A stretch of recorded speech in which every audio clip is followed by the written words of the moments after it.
अस्सलाम वालेकुम dear students. जैसे ही दूसरी जंग अज़ीम ख़त्म हुई, जैसा कि आपको पता है कि दूसरी जंग अज़ीम 1939 से लेके 1945 तक चली है, तो दुनिया में वर्ल्ड ऑर्डर चेंज हुआ। वो बरतानिया जो पहले एक सुपर पावर के ओहदे पे फाइज़ था, अब वो उस ओहदे पे नहीं रहा था, बल्कि एक नई सुपर पावर ने जन्म लिया था जिसका नाम है अमेरिका। तो अब बरतानिया में इतनी सकत मौजूद नहीं थी कि वो बरे-सगीर को हैंडल कर सके और उसको अपने साथ लेके चल सके।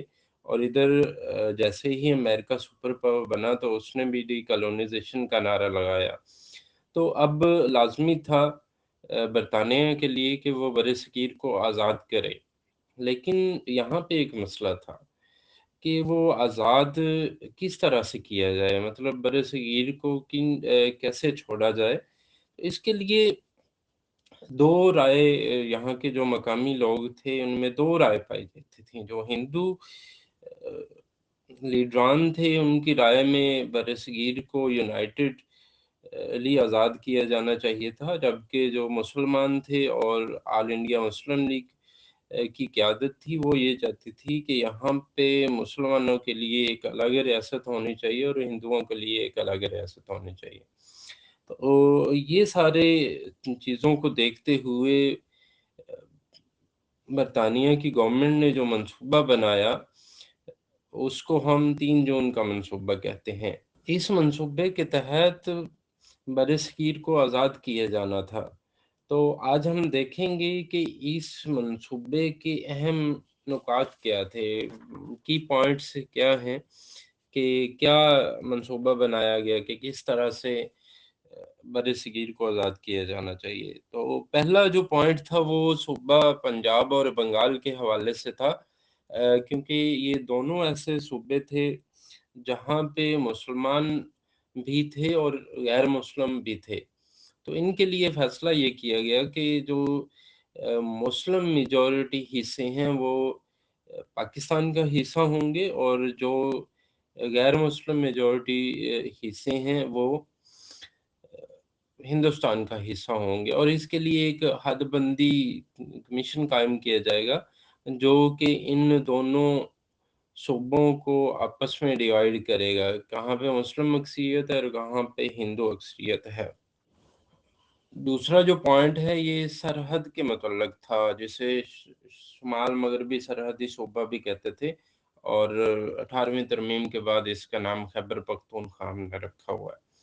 तो आजकल जो खैबर पख्तूनख्वा का जो सूबा है, इसके मतलब ये फ़ैसला किया गया कि वहाँ की आवाम से हम एक रेफ़रेंडम या एक इस्तिस्वाब राय के ज़रिए से पूछेंगे कि आया वो पाकिस्तान में शामिल होना चाहते हैं या हिंदुस्तान में शामिल होना चाहते हैं। तो वहाँ की आवाम जो फ़ैसला करेगी, तो उसी हिसाब से फिर इसको पाकिस्तान या इंडिया में शामिल किया जाएगा। तो ये तरीक़ाकार सरहद के लिए अप्लाई किया गया वहाँ पे। अब हम बात करेंगे कि सूबा सिंध के मुतल्लक़ 3 जून के मंसूबे में क्या फ़ैसला किया गया। तो जैसा कि आपको पता है कि सूबा सिंध काफ़ी डेवलप था और वहाँ पे सूबाई गवर्नमेंट भी मौजूद थी। तो इसलिए इसके मुतल्लक़ 3 जून के मंसूबे में ये फ़ैसला किया गया कि वहाँ की सूबाई असेंबली जो होगी, वो अपने मुस्तक़बिल का फ़ैसला करेगी कि आया उसने पाकिस्तान में के साथ इल्हाक़ करना है या फिर उसने हिंदुस्तान के साथ इल्हाक़ करना है। तो सूबा सिंध के मुतल्लक़ ये तय किया गया कि वहाँ की सूबाई असेंबली जो फ़ैसला करेगी, वही आने वाले दिनों में इस खित्ते, इस सूबे के जो फ्यूचर का फ़ैसला होगा। तो इस सिलसिले में अगला जो बड़ा फ़ैसला था वो बलूचिस्तान के मुतल्लक़ था, क्योंकि बलूचिस्तान अभी तक सूबे के दर्जे पे फ़ाइज़ नहीं था और इतना डेवलप भी नहीं था। लिहाज़ा क्या फ़ैसला हुआ 3 जून के मंसूबे में, फ़ैसला ये किया गया कि वहाँ पे लोग जो हैं शाही जिरगे के ज़रिए से, क्योंकि बहुत सारे मामलात तय पाते थे पहले भी, लिहाज़ा 3 जून के मंसूबे में भी यही फ़ैसला किया गया कि वहाँ के लोग एक शाही जिरगा बुलाएँगे और अवाम से राय तलब करेंगे। शाही जिरगे के ज़रिए से لوگ یہ ڈیسائیڈ کریں گے کہ وہ پاکستان کا حصہ بنیں گے یا پھر انڈیا کا حصہ بنیں گے۔ اسی طرح سے وہاں پہ کوئٹہ میں ایک میونسپلٹی بھی تھی، تو وہ بھی اس شاہی جرگے کے ساتھ شامل ہو جائے گی۔ تو اس طرح سے یہ لوگ مل کے بیٹھ کے ایک فیصلہ اپنا کر لیں گے کہ وہ پاکستان کے ساتھ ہلاک کریں گے یا پھر انڈیا کے ساتھ۔ دوستو، برصغیر کے نارتھ ایسٹ میں ایک صوبہ ہے جسے آسام کہا جاتا ہے۔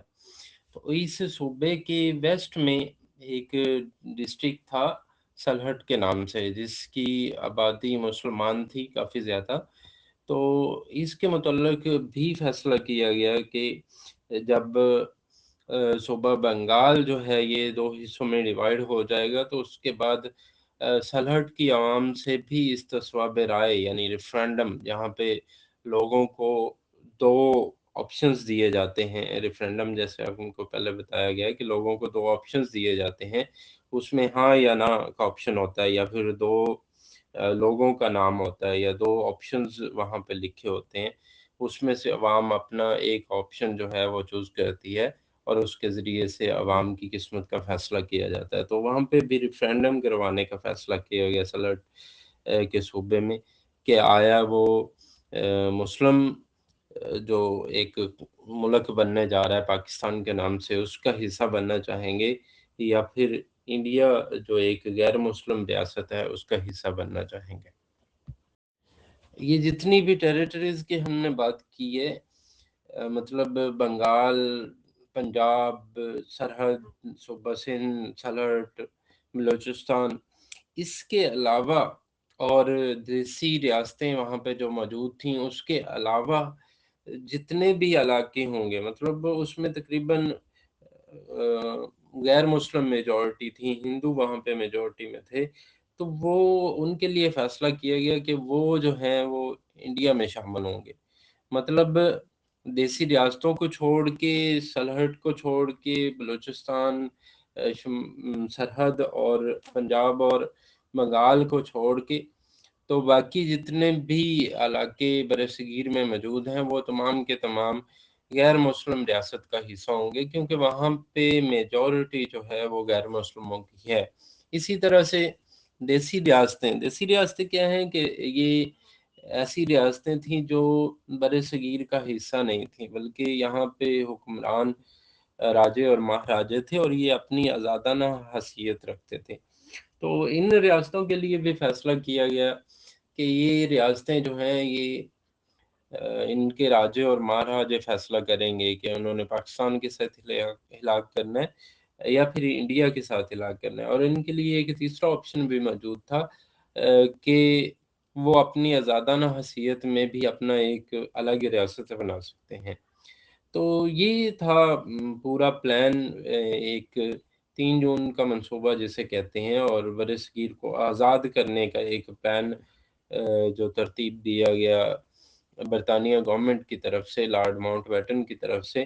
تو اس کو ہم 3 جون کا منصوبہ کہتے ہیں، اور اس کے یہ اہم نکات ہم ڈسکس کر رہے تھے، جس میں ایک دفعہ پھر میں ریویو کر دیتا ہوں کہ پنجاب اور بنگال 2 جہاں پہ مسلمان بھی تھے اور ہندو بھی تھے، تو ان کو ڈیوائیڈ کرنے کی بات کی گئی اور اس کے لیے ایک کمیشن بنانے کی بات کی گئی۔ پھر سرحد میں ریفرینڈم کروانے کی بات کی گئی کہ وہاں کے لوگ فیصلہ کریں گے۔ اسی طرح سے سلہٹ جو میں نے بتایا کہ آسام کا ضلع تھا، وہاں پہ بھی ریفرینڈم کرانے کی بات کہی گئی۔ سندھ اسمبلی جو تھی وہ فیصلہ کرے گی کہ کس کے ساتھ آپ نے الحاق کرنا ہے۔ بلوچستان میں شاہی جرگے کے ذریعے سے فیصلہ کرنے کی بات کی گئی، اور جو دیسی ریاستیں تھیں جسے پرنسلی اسٹیٹ بھی کہا جاتا ہے، ان کے پاس آپشن تھا کہ وہ راجے اور مہاراجے ان کے فیصلہ کریں گے کہ وہ پاکستان کے ساتھ ہلاک کریں گے، انڈیا کے ساتھ، یا پھر اپنی آزادانہ حیثیت میں وہ ایک الگ ریاست بنائیں گے۔ تو that's all for today۔ السلام علیکم۔